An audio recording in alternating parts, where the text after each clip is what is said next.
This is a variety channel. You might see me pull tarot cards, travel to far destinations, go snorkeling, whatever. So I don't follow YouTube's algorithms, so don't be surprised when a new video shows up and there's only a few views. It's just because I don't want to do the same thing over and over again. Enjoy. Hola. How are you guys doing? So I keep getting messages today that, share wisdom because your wisdom that's hard won. All of you have wisdom that you've hard won. That's been hard to win, especially if you're over, if you're over 30 years old. I'm sure you've had lessons that you were sometimes very difficult to learn. Usually caused a lot of pain. Right. I just pulled some cards here, and I got this email today about the month of October, about how I don't know, Pluto's moving into Uranus or Neptune or something. So I was going to use astrology answers, right? This is the disclaimer. This is astrology answers, so I'm not plagiarizing. I'm just going to give a synopsis of what they say. Generally speaking, is going to happen. October isn't playing around when it comes to love. The astrology of the second half of the month delivers powerful shakeups in our relationships, whether you're single, partnered, or somewhere in between. This is a time when illusions can fall away, boundaries get tested, and dormant desires wake up with a vengeance. Ooh. Whether you're craving a fresh connection or navigating the complexities of long-term love, the upcoming transits are asking you to look closely at what you want and what you're willing to give in return. So yeah, Venus, the planet of love and pleasure, is especially active this month, forming intense aspects with both Saturn and Neptune. And then it moves into home of Libra, offering a reset. Expect deep revelations, unpredictable encounters, and a few plot twists you didn't see coming. So Libra is air sign. Libra is commonly understood as the most psychic sign, right? Well, Pisces is a water sign, and if you combine it with Libra, I have some really weird placements there, but it doesn't matter. Later in the month, October 20th, Mercury joins Mars in Scorpio, turning up the heat in our words and thoughts. Conversations become intense, seductive, and possibly a little sharp. If you're tempted to confess your feelings or confront something that's been simmering, this transit could spark the moment. So, you hear a lot of... I pulled some cards here before I started this video. And, we hear a lot of... constantly, like if you just browse the tarot card channels, there's a lot of love readings, right? Sometimes, love is not at the right time. Like I know for me personally, it's never been at the right time. Where you're freed financially to where you feel like you could support your environment, or maybe the person you're interested in might not be where it feels like they need to be to have a healthy relationship, and you just use your intuition, right? There's nothing, you can never say that any one person isn't worthy of your love. It's just that the timing is everything, especially when it comes to long distance relationships. Like I've known quite a few people long distance, and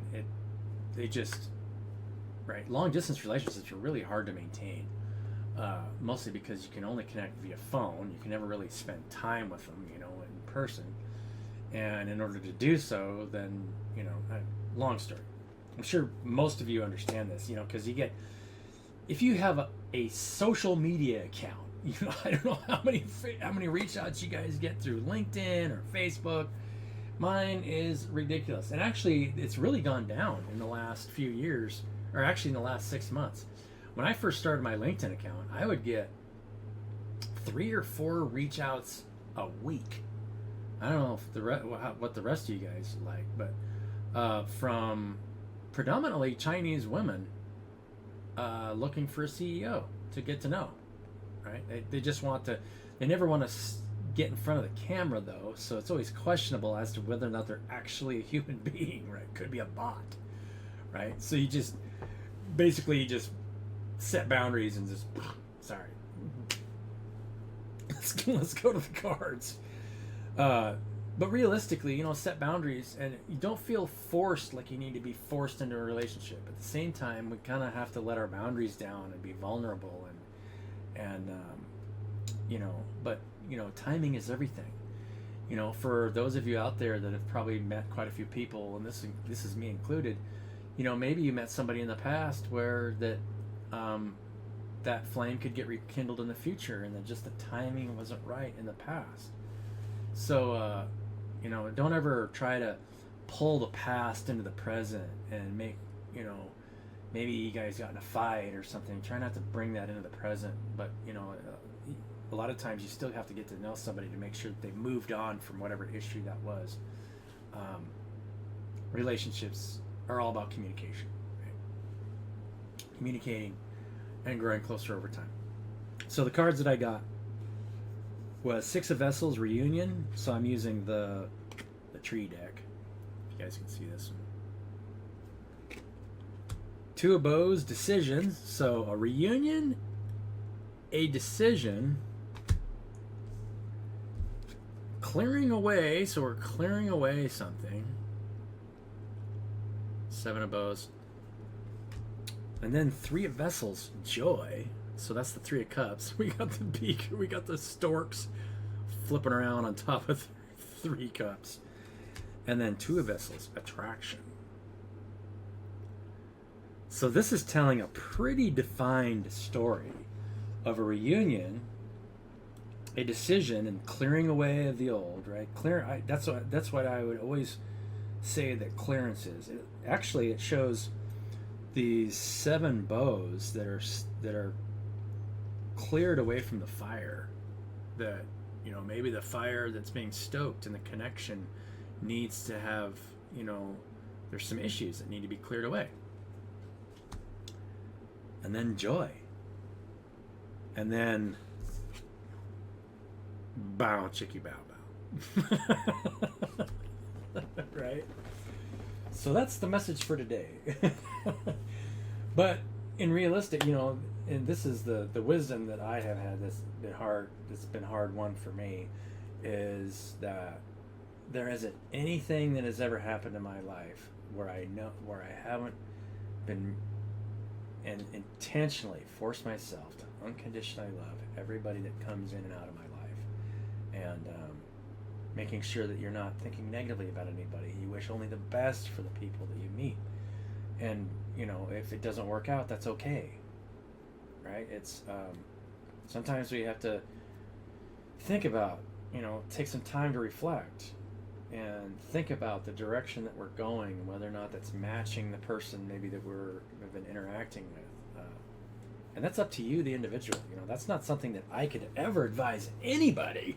It's like, oh yeah, you should go for that one or not go for that one, right?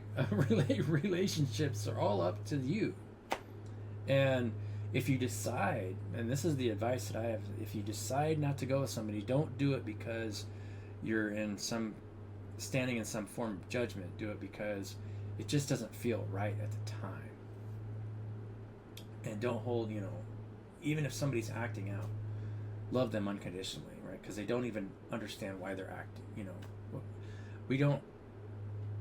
It's like you're attacking yourself, right? We're all cells in a larger organism. I don't know if you guys saw, my last video was a teaching video, and if you guys can get through it, great. And nobody's watched it so far as the time I'm making this video. But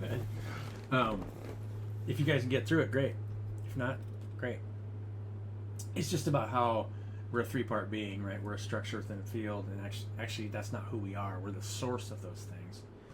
And understanding that is the beginning of self-mastery, because you always have to understand that you are the source of your own thoughts and emotions at any point in the day. And you can quiet those if you choose to and stay in the Tao, the void, right? That's our choice at any time. And it's always the right choice. There's never a wrong choice. There's only choices that we get feedback from the rest of the world and the universe, and that lets us know whether or not we're doing the right thing for ourselves, because we're either causing our pain, more or less pain, God knows I've caused myself enough pain. If you guys are watching this video, I mean, my hand is almost healed. I still got that little lump there from when I smashed in that bridge. And I can tell you why it happened. It was because that, fear crept in just for a second and made me wobbly, and I just smashed into the side of the bridge. Almost, I didn't permanently wreck my hand. I'm glad that I didn't do anything, no permanent damage, because I have grip strength. And it's, when I push this way, I can tell that the bone isn't broke. Maybe there was a light fracture there. Yeah, that's kind of what it feels like, because there's a calcium deposit there. But she's good. I don't have much else to say, other than the message today is expect a reunion, maybe a message from somebody, and then need to make a decision and a clearing away of things, and joy, and maybe it's an attraction to somebody new, right? Because it could be that you're making a decision about somebody in the past and clearing that away and just being happy in the moment so that you can meet somebody new, right? Or maybe it's the person that you could reconnect with. Hard to say. Whether you're clearing away baggage in the connection or you're clearing old connections away to make room for a new one. That's up to you guys. And remember, whatever choice you make is the right choice for you at the time. Even if it causes you pain in the long run, it's still always going to be the right choice for you, for whatever you choose. And always choose love over fear, because that's just the best choice, right? I mean, either the relationship will work out or it won't, and you'll find out eventually. But if you let fear rule your judgment, then you never took a chance at love, right? Love you guys. Catch you on the next one, and we'll see you later.